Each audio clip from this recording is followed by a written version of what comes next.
Ce qui fait du bien également. Entre autres, c'était notre première rencontre la semaine dernière avec elle. Elle est coach de vie. C'est Mélissa Lemieux que l'on retrouve aujourd'hui. Bonjour, Mélissa. Bonjour. Hey, Mélissa, la semaine dernière, on avait lancé un appel aux gens parce que on s'était dit, s'il y a des auditeurs, auditrices qui ont des questions, des suggestions de thèmes, de sujets, eh bien, vous pouvez nous les soumettre à martine@m105.ca. Et puis, vous courez la chance, donc, si on choisit votre sujet, de remporter justement le livre Agenda dont tu es l'auteur. Mélissa, c'est Une année pour moi, mon projet de vie, publié aux éditions de l'Homme. Oui. On a fait un choix. Hein? Et c'est Guylaine Deveau qui remporte cet agenda et ce magnifique outil, cet allié dans la vie. C'est une Mélissa en livre, finalement. C'est un peu ça. Alors, Mélissa, donc, le sujet que Guylaine Deveau nous soumettait, elle souhaite approfondir son potentiel de créativité. Alors... un sujet inspirant. Oui, hein? Je vais le dire. Alors, quand on parle créativité, vous avez sûrement déjà entendu parler de cerveau gauche, cerveau droit. Qu'est-ce que ça veut dire, tout ce jargon? Il y a une partie de nous, notre façon de réfléchir, qui est très cartésienne, qui fait des lignes droites, elle cherche le plus court moyen de se rendre. C'est notre côté rationnel qui joue dans tout ce qui est connu, ce qui est appris, et puis qui va utiliser ces méthodes-là apprises pour être efficace. C'est le travail de notre cerveau gauche.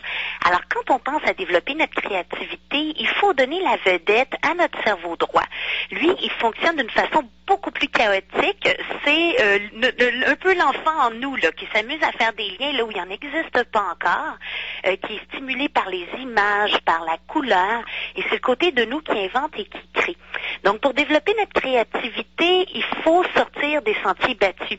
Il faut aller sortir de notre zone de confort, histoire de déstabiliser un petit peu notre cerveau gauche et vraiment partir à l'aventure, explorer et aller là où on n'a pas l'habitude de se rendre. De quelle façon on peut faire ça, Mélissa, dans notre vie, là, concrètement?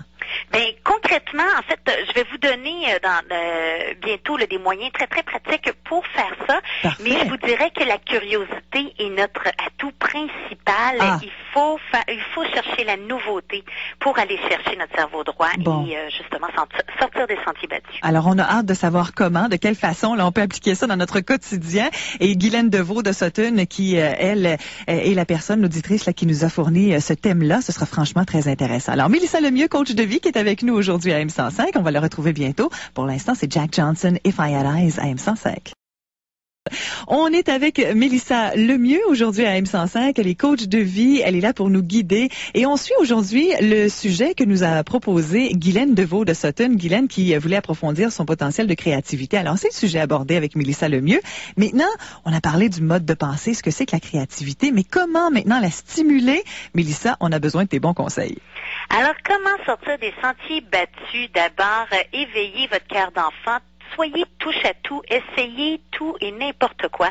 Pas juste ça dans quoi vous soupçonnez que vous avez du talent. C'est pas important. La performance en termes de créativité importe absolument pas. Alors, on parle pas juste du côté artistique, pas juste de la peinture, tout ça. Vous pouvez penser à la poterie, des collages si vous avez aucun talent en dessin ou du dessin, de la couture, du tricot, il y a des estampes ou de l'ébénisterie, j'en nomme plein, le joaillerie, photographie, du chant, pourquoi pas, ou un instrument de musique. Bref, essayez une introduction à quoi que ce soit qui vous intrigue. On n'est pas obligé d'être bon. On n'est pas obligé d'être bon. L'important, c'est d'essayer et succomber à votre curiosité. Donc, quand vous sentez la passion, quand vous sentez qu'il y a vraiment quelque chose qui vous accroche, qui vous émerveille, là, vous venez de saisir quelque chose, accrochez-vous-y, allez un petit peu plus loin à ce moment-là et amusez-vous à pratiquer ce moyen d'expression-là le plus fréquemment possible. Donc, là, pas besoin non plus de mettre la barre trop haute occasionnellement, ça suffit, mais ça va toujours ramener cette stimulation-là dans votre vie et vous inciter à continuer votre exploration et à vous découvrir au travers de ça. L'important, c'est de faire vibrer son univers intérieur. Oh, j'aime ça, faire vibrer son intérieur. Et c'est vraiment formidable. Et il y a une chose, par exemple, que je me rends compte aussi, c'est quand on s'en va vers faire autre chose, quelque chose de différent et de créatif, on s'éloigne de la pression et du stress. Absolument, parce que de toute façon, la performance en termes de créativité, il agit beaucoup plus à titre de censeur. C'est lui qui nous dit dit, tu l'as pas fait assez bien, il aurait fallu que tu ailles plus loin et tout ça. Et là, on est tout à fait dans le cerveau gauche qui juge et on n'est plus du tout dans le cerveau droit créatif qui s'amuse. Alors, votre plaisir, c'est votre indice. Et quand vous tombez dans votre zone de confort et d'habitude, ça veut dire que vous êtes en terrain connu et que c'est surtout votre cerveau gauche qui est en train d'appliquer ces recettes. Alors, il faut vous bouger un petit peu et repartir à la recherche. C'est cette stimulation-là qui va continuer à alimenter votre cerveau et à le développer aussi. Alors, ça a même un impact sur notre longévité. Aussi, ça va nous faire vivre plus longtemps. Ben oui! Hey, écoute! D'en apprendre plus et de créer plus. Oui! Stimule notre cerveau. La fontaine de jouvence. Voilà. Et dans notre vie de tous les jours, on est capable d'appliquer aussi cette créativité-là pour résoudre des problèmes. Alors, la curiosité et votre ouverture d'esprit que vous mettez, ce que vous cultivez là, ça va vous servir justement à pas voir les choses tout blanc ou tout noir. Dans tous les domaines de sa vie, c'est mais que de bons conseils. Merci Mélissa, on a pris des notes.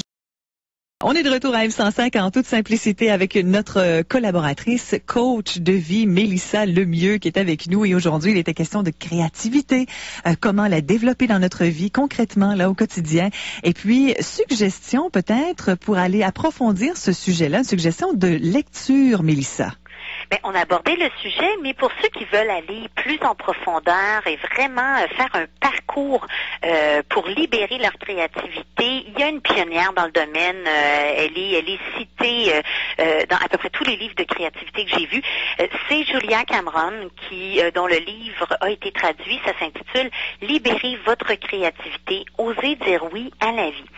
Et ce livre-là est fantastique à plusieurs niveaux. D'abord, c'est une référence incontournable et elle donne des moyens pratiques, très, très concrets pour développer sa créativité. 4 outils de base qu'elle nous donne, dont le rendez-vous hebdomadaire avec l'artiste, que je trouve extraordinaire de se donner un rendez-vous seul avec soi, une fois dans la semaine, pour cette exploration-là dont on parle, ou encore juste pour s'exposer à de belles images, des choses stimulantes, des nouvelles sources de couleurs et d'idées, de sensations, pour remplir le puits. Et remplir le puits de créativité. J'aime ça. Oui, et c'est Julian Cameron aussi qui a amené le concept des pages du matin.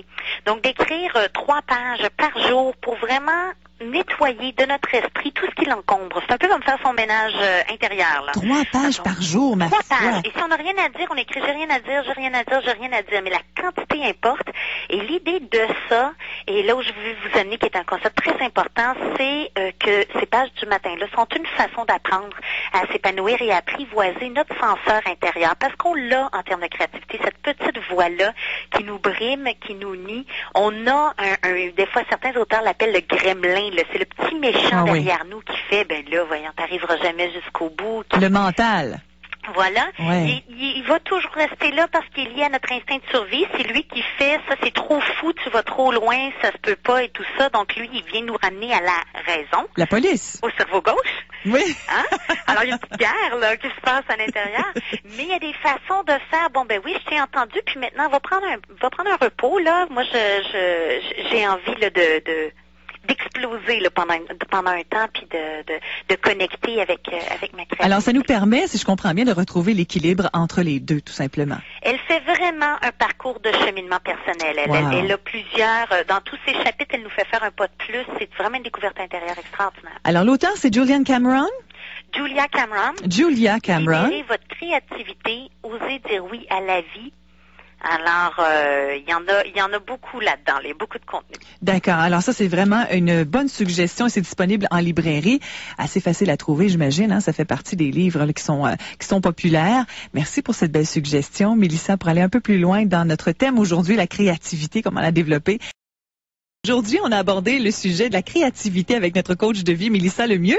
Et c'était la suggestion d'une auditrice, Guylaine Deveau de Sutton. Et avec sa suggestion, puisqu'on l'a choisie, eh bien, elle remporte le livre Agenda, une année pour moi, mon projet de vie, publié aux Éditions de l'Homme, dont Mélissa Lemieux est l'auteur. Vraiment, ce magnifique agenda. Elle est bien chanceuse. Si vous voulez être aussi chanceuse que Guylaine Deveau, eh bien, suggérez-nous des thèmes, des sujets. Allez-y de vos questions à martine@m105.ca. Vous pourriez être choisie la semaine prochaine. En attendant, Mélissa, si on veut être bien accompagné avec toi comme coach de vie, on peut te joindre de différentes façons, mais il y en a une en essentiel. Vous Vous allez tout trouver sur mon site Internet au www.monprojetmavie.com. Et voilà, tout simple. Merci beaucoup, Mélissa, et au plaisir de se retrouver la semaine prochaine. À bientôt. À bientôt.